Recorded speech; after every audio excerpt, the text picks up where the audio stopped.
as it is passed before you, as you look into it, you have a very strong and, I believe, genuine impression that this thing that you're being shown, though it's no larger than a Kaiser roll, is somehow absolutely confounding to the principles and assumptions of this world.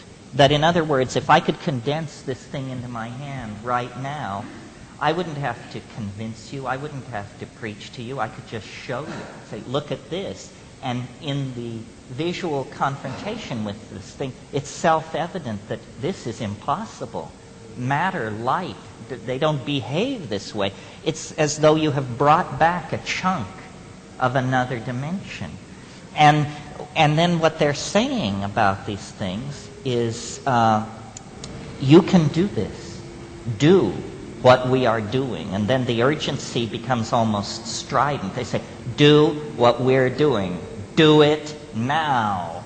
And you say, wow. And then you feel, or I felt at any rate, an upwelling in myself, like a calling forth. Then out of my mouth comes language, or at least syntax, but without meaning. Some kind of glossolalia, where the modality of language is preserved, but the meaning is not. And it's a kind of an ecstasy. It sounds like gibberish in three-dimensional space, but in that space, it seems to be the key to unlocking a world made out of syntax and meaning. And I come before you with all of this stuff unfinished. This is not a teaching or a system or an anything. It's an eyewitness account of a hyperdimensional automobile accident or something. We're not saying what the conclusions are. We don't know what the conclusions are. But this is big news. And when I first encountered this kind of stuff, I was a young art historian at the University of California, and I assumed that any motif, no matter how outré or bizarre, you would be able to look at the painting, folklore, and sculpture of somebody on this planet and find a trace.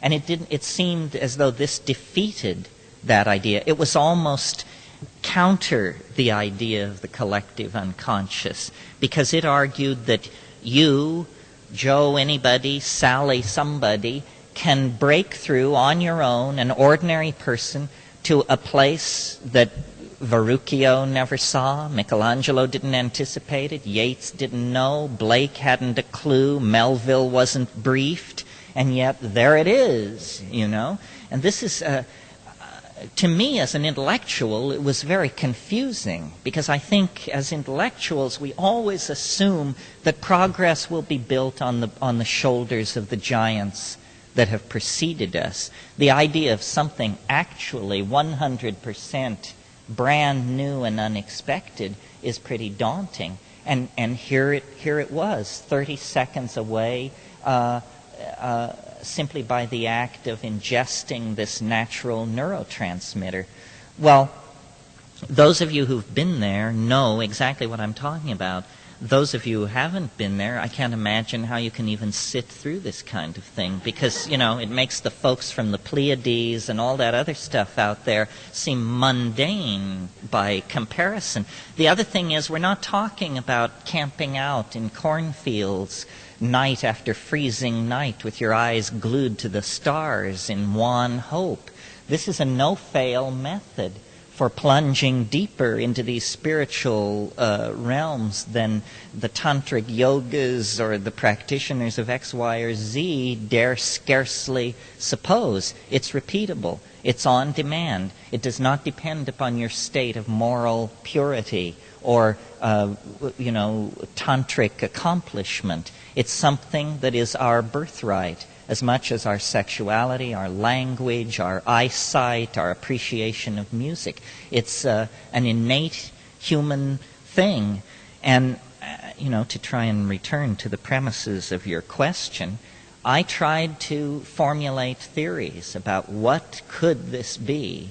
Well, the first impression that I had, based on a reading of how weird this all was this must be a parallel continuum, a la Philip K. Dick and like that just apparently over some kind of neurological energy barrier that's all around us all the time, these things are there.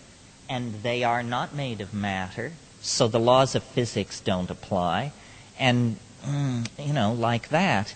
And then I entertained different possibilities. And I still entertain numerous possibilities because I haven't got it figured out yet. One possibility is that these things are actually human beings from the future. I mean, if you take the content of the experience seriously and say, I am apparently in contact with diminutive English-speaking creatures of some sort, well then they have got to be either intelligent beings from another part of the universe or humans from some extraordinarily advanced future world where human beings are now made of language and are only 2.5 feet tall. So I would put it rather far in the future. Or, and I just simply offer this in the spirit of intellectual completeness, if you ask a shaman or what these things are, they don't hesitate. They just say, oh, well, those are the ancestor spirits. This is what it's all about, is ancestor spirits. Well, it takes a while for the implications of this to sink in. They're talking about dead people. That's what an ancestor spirit is.